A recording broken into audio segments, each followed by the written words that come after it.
c'est Jésus qui sauve. Aucun nom n'a été donné parmi les hommes pour être sauvé à part le nom de Jésus. La Bible nous dit que c'est lui le médiateur entre Dieu et nous. Qui est l'autre médiateur à part Jésus-Christ? Il n'y en a pas. Personne ne peut sauver si ce n'est Jésus. Mais pour ça, il faut donner ta vie à Jésus. Il faut marcher comme Jésus, dans la simplicité. Dans Ésaïe, la Bible nous dit, si je ne me trompe pas, c'est Ésaïe 53, Jésus n'avait rien pour plaire.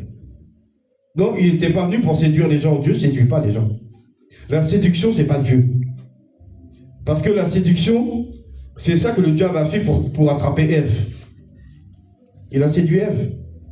Dieu ne séduit pas les gens. Il te dit la vérité. Tu acceptes ou tu n'acceptes pas. Mais la vérité, là, c'est ça qui sauve. Donc, on va descendre encore. Nous étions arrêtés à Mammon, la cupidité. Il faut demander au Seigneur de t'aider à t'en débarrasser. Parce que si tu es toujours contrôlé par Mammon, Jésus ne peut pas t'aider. Mais si tu dis, Seigneur Jésus, je veux me débarrasser de la cupidité, là, le Seigneur va t'aider. Parce que Jésus a dit que c'est un maître. Il a dit qu'à un moment donné, tu vas devoir choisir un des deux. Donc, l'heure est venue pour toi de choisir. En sachant que le maître de l'or et de l'argent, c'est ton Père.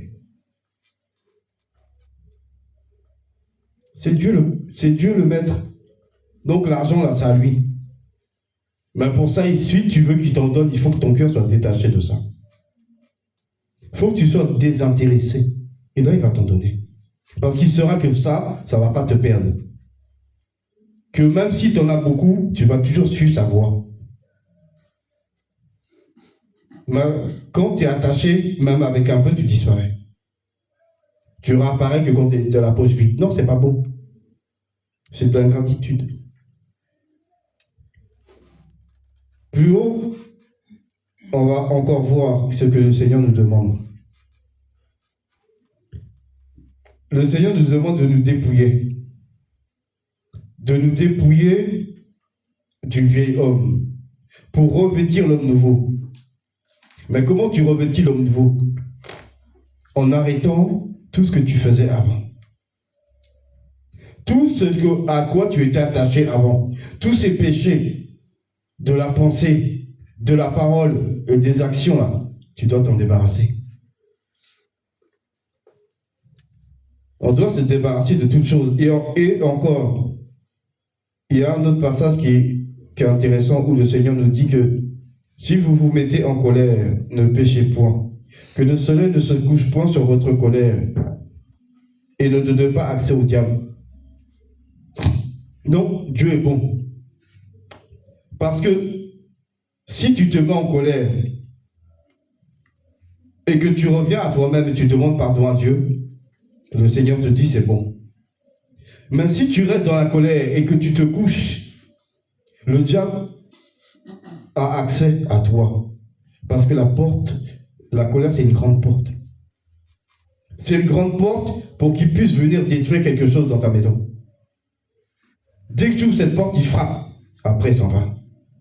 Donc, quand tu sais que tu t'es fâché là, demande pardon. Et ne laisse pas le soleil se coucher. Parce que le Seigneur a dit, ne pêche point. C'est pour ça qu'il le dit. Il nous prévient que le soleil ne se couche pas sur la colère de quelqu'un. Tu ne dois pas dormir avec la colère parce que tu es une proie au diable. Et c'est une porte pour que lui puisse entrer avec ses démons. Donc faisons attention au caractère. Parce que le caractère, c'est quelque chose qu'on a hérité des démons. Tu hérites ton caractère de ton père. Tu hérites le caractère de ta mère.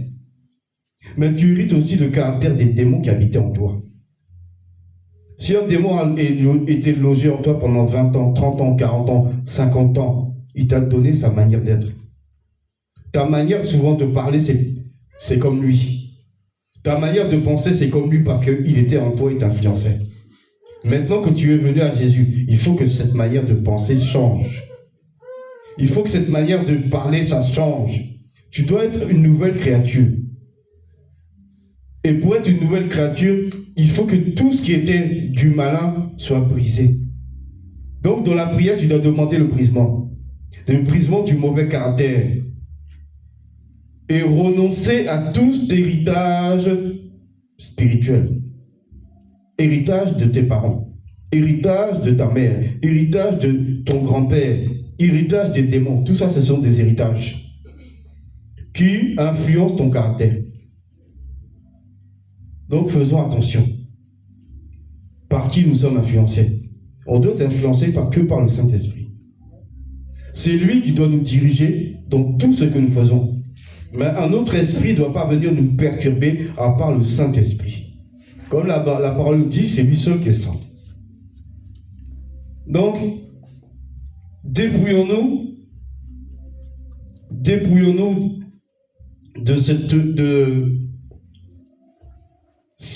de cette vaine manière de vivre.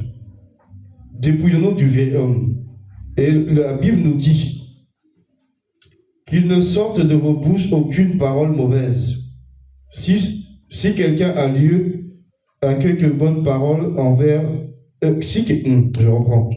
Qu'il ne sorte de votre bouche aucune parole mauvaise. Mais s'il y a lieu quelques bonnes paroles qui servent à l'édification et communiquent une grâce à ceux qui l'entendent. N'attristez pas le Saint-Esprit de Dieu par laquelle vous avez été scellés.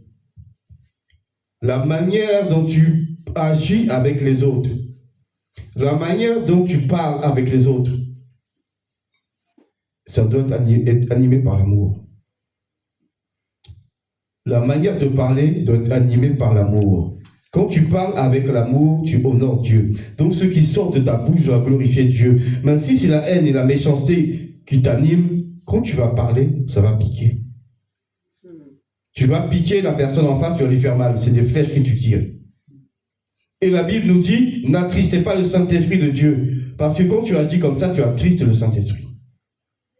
Parce que lui, là, il est en toi. Donc, il ne veut pas t'entendre dire de mauvaises paroles. Il ne veut pas te voir avoir un mauvais comportement.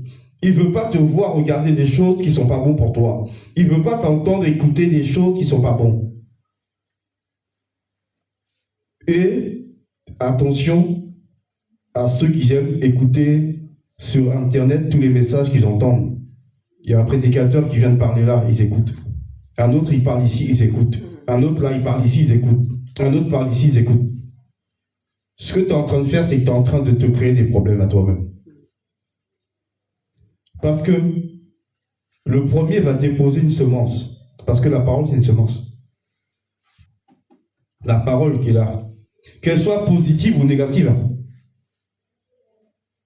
que ce soit la parole de Dieu, ou la parole du diable, ou la parole de quelqu'un, c'est une semence. Si tu acceptes ce qui a été dit, c'est semé en toi. Donc, à chaque fois que tu acceptes d'écouter un message, tu acceptes la semence qui t'est envoyée. Et chacune de ces semences vont faire quoi? Elles vont pousser en toi. Donc, à un moment, tu vas te mettre à raisonner. Pourtant, la Bible te dit que c'est pas bon. Mais toi, tu as dit, oui, mais le pasteur un tel a dit telle chose. L'apôtre un tel a dit telle chose. Ça va te mélanger l'esprit. Et c'est comme ça que le diable va te déstabiliser. Donc, il faut arrêter de courir partout pour écouter 10 000 messages. Il y a un seul message à écouter. Le message de la sanctification du corps, de l'âme et de l'esprit. L'autre, il dit ici, goûter la femme. L'autre, il dit ici, il faut se marier. On ne peut pas dire ça. Parce que le Seigneur n'est pas pour la débauche. Tu n'as même pas besoin qu'on t'enseigne. Dieu lui-même te dit de fuir la débauche. Donc, tu ne peux pas venir dire non, je ne sais pas comment ça va se passer, donc je vais essayer avant. Non. Ça, ce prédicateur, il veut t'envoyer en enfer. Parce que si vous voulez t'envoyer au ciel, il te dirait non. Le péché, on doit fuir le péché. Un chrétien, c'est quelqu'un qui fuit le péché sous toutes ses formes. Que ce soit visuel, sonore, physique, il fuit. Parce que là, chaque semence qui est plantée en toi va t'influencer. Tu auras du mal à avancer avec tout ça dans ta tête. C'est comme si on te mettait plusieurs chaînes et que tu es en train de traîner un poids. Tu traînes un poids derrière toi. Parce que tu es à gauche, tu es à droite, tu es derrière, tu es devant. Donc à chaque fois, il y a une ficelle. Donc quand tu avances là, tu as du mal. Parce que chaque message qu'on t'a donné là, ça va t'influencer. Et dis-toi bien que l'esprit qui est derrière le message, c'est lui qui t'influence. Si celui qui t'a enseigné marche par l'Esprit de Dieu, c'est le Saint-Esprit qui va t'influencer. S'il marche par maman, c'est l'esprit de maman qui va t'influencer. Donc chaque esprit va t'influencer selon le démon qui anime celui que tu écoutes. Donc faites attention à ce que vous écoutez. Ne tombez pas dans les pièges de dire non, il a 30 000 followers. Les followers, ça ne garantit pas le ciel. Le seul qui garantit le ciel, c'est le Saint-Esprit.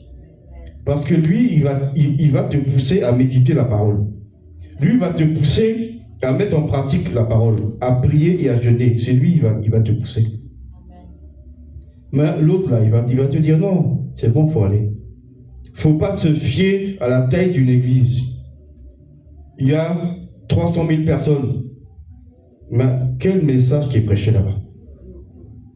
Est-ce la sanctification du corps, de l'âme et de l'esprit ou la perversion? Les gens vivent comme ils veulent. Ils sont habillés comme les gens du monde. Ils écoutent ils écoutent des messages qu'ils veulent écouter. C'est-à-dire, on leur prêche ce qu'ils veulent entendre. Tu es dans une église où le pasteur va te dire ce que tu vas entendre. Mais lui, il ne te dira pas ce que Dieu veut que tu entendes pour te sauver. Il te dira ce que toi, tu vas entendre pour t'enraciner dans ta bêtise. Donc, est-ce qu'il te rend service? Il ne te rend pas service. Il va te prêcher l'abondance financière, les voyages, les maisons, les biens matériels. La Bible nous dit qu'on va quitter ce monde. Donc on doit se détacher de tout ce qui est dans ce monde pour s'attacher à Jésus-Christ sur le trône. De la même manière que Jésus s'est détaché de tout pour descendre pour nous, nous aussi on doit se détacher de tout pour lui. Dépouillons-nous du vieil homme et revêtons l'homme nouveau qui se renouvelle chaque jour dans la prière, dans la méditation et dans la mise en pratique du peu que tu connais. Dieu va te juger sur ce que tu connais. Il ne va pas te juger sur ce que tu ne sais pas. Si le peu que tu sais, tu ne le mets pas en pratique, c'est pas quand tu seras tout que tu vas faire. Si le peu que tu as là, tu le mets déjà en pratique, Dieu saura que si tu savais plus, tu le ferais. Donc c'est dans cette attitude que Dieu veut nous trouver. Donc fuyons le péché sous toutes ses formes. Fuyons la convoitise des yeux, fuyons la convoitise de la chair. Fuyons toutes ces choses parce que ça ne nous aide pas. Au contraire, ça nous attache à ce monde. C'est des chaînes qui sont attachées à tes pieds. Et le jour où Jésus veut te prendre, il ne peut pas te prendre. Il tire sur toi là. Mais tes pieds sont liés. Parce que ton cœur est tellement attaché aux choses de ce monde. Le cœur là, il doit être vide. Sauf de l'amour de Dieu dedans. Détachement total de tout ce qui est sur cette planète. Tu dois utiliser les choses pour les utiliser, mais pas pour être attaché. Attachement égale chaîne. Il faut que tu l'imagines comme ça. La seule personne à qui tu dois t'attacher, c'est à ta femme, parce que la Bible dit l'homme quittera son père et sa mère et s'attachera à sa femme. Là, tu ne peux pas échapper, c'est Dieu qui a dit. Maintenant, il ne t'a pas dit de t'attacher à ta voiture. Il ne t'a pas dit de t'attacher à ton téléphone portable. Il ne t'a pas dit de t'attacher à ton ordinateur portable. Il ne t'a pas dit de t'attacher à ta maison. Il ne t'a pas dit de t'attacher à ton compte en banque. Mais pourtant, ton cœur est sur tout ça. Et toutes ces choses ont une chaîne qui t'attrape et tu ne pourras pas partir.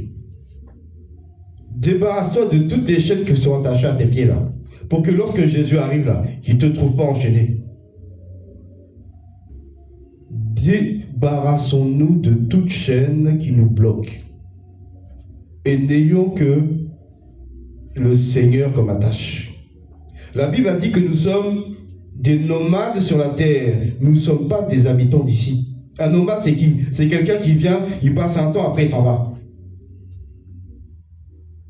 Mais toi, tu veux t'enraciner ici. Si tu veux t'enraciner là, Jésus ne va pas te déraciner. Jésus ne déracinera personne qui veut s'enraciner. Mais Jésus va prendre toute personne qui veut s'enraciner en lui. C'est différent. T'enraciner en Jésus et t'enraciner dans ce monde, c'est deux choses différentes. Donc, enracine-toi en Jésus. Comme ça, tu es sûr que quand Jésus va venir, Jésus te prend. Mais s'il te trouve enraciné dans la terre, là, il va te laisser. Parce que la terre, là, le diable a corrompu ça.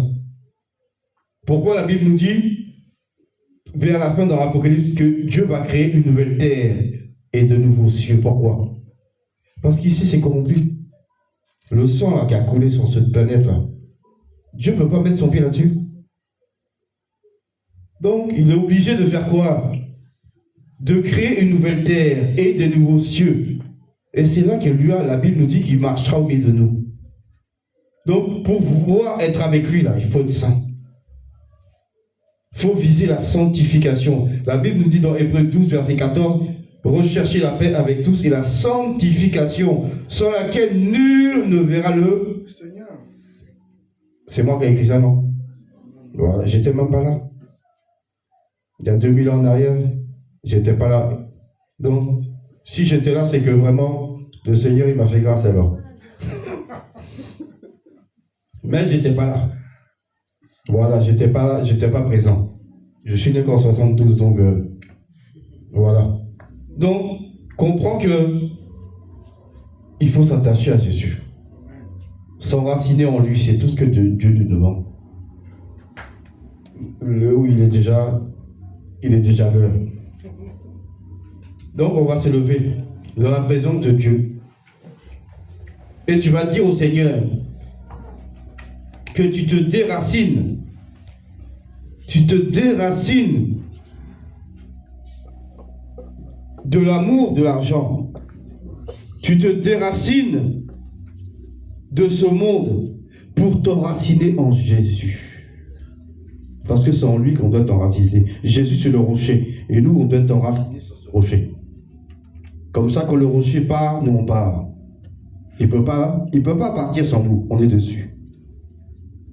Quand tu es sur un objet, il ne peut pas se sauver sans toi. Donc, il faut s'attacher. On se pose sur Jésus, comme ça, on part avec lui. Il ne peut pas partir. Même si tu dors, il part, tu es dessus. Donc, nous sommes en prière. Père éternel, de Tout-Puissant, nous bénissons ton nom.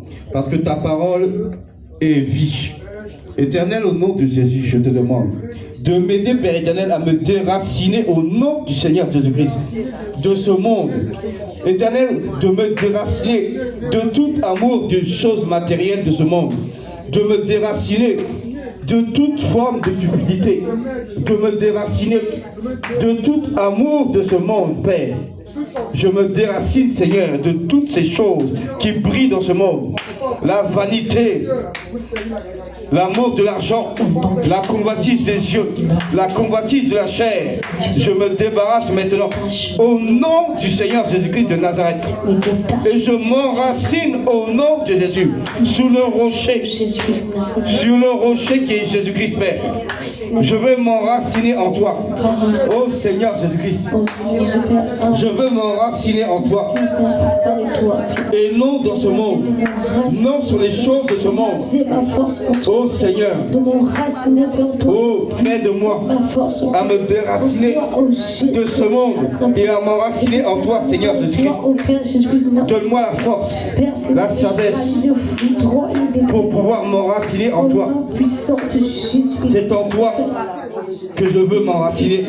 Sur toi le rocher, Seigneur Jésus-Christ.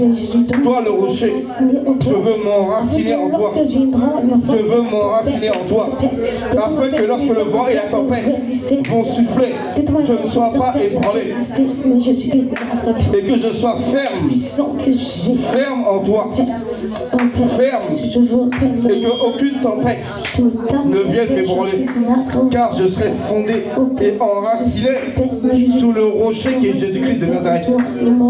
Au nom de Jésus-Christ de Nazareth, je m'enracine en toi maintenant. Que ton Saint-Esprit m'aide à m'enraciner en toi, Père éternel. Que ton Saint-Esprit m'aide à m'enraciner en toi, Seigneur Jésus-Christ. Et à me déraciner totalement de cette terre et de sa vanité et de ses convoitises. Au nom du Seigneur Jésus-Christ de Nazareth. Éternel, renouvelle en moi un cœur pur et un esprit bien disposé à te servir toi et toi seul. Au nom du Seigneur Jésus-Christ de Nazareth. Merci éternel. Au nom de Jésus. Amen. Amen, amen. Je veux m'enraciner en toi, Jésus. Je veux m'enraciner en toi, Jésus. Je veux m'enraciner en toi, Jésus. Je veux m'enraciner en toi, Jésus. Je veux m'enraciner en toi, Jésus. Je veux m'enraciner en toi, Jésus. Je veux m'enraciner en toi. Bien-aimé, tu vas profiter pour venir faire ton offrande et ta dîme. Je veux m'enraciner en toi, Jésus. Je veux m'enraciner en toi, Papa, Jésus. Je veux m'enraciner en toi, Jésus. Je veux m'enraciner, oh Seigneur, en toi. Je veux m'enraciner en toi, Jésus. Je veux m'enraciner pour les attaques, les épreuves, Seigneur. Et je veux m'enraciner en toi, Jésus. Je veux m'enraciner en toi, Père, Jésus. Amen, amen. Ok, on va passer le micro à la sœur Sandrine pour prier pour les offrandes. Seigneur, nous te bénissons et nous te rendons toute la gloire. Merci, toi qui nous bénis. En réalité, tout ce que nous avons vient de toi. Nous t'avons apporté ce peu d'un béni et que cela puisse servir à l'avancement de ton œuvre. Béni sois-tu de ce que, Seigneur, tu te souviens de chacun de nous et que nos greniers ne manquent de rien. Parce que tu es celui-là qui donne la bénédiction et la bénédiction n'est suivie d'aucun chagrin. Que toute la gloire, la puissance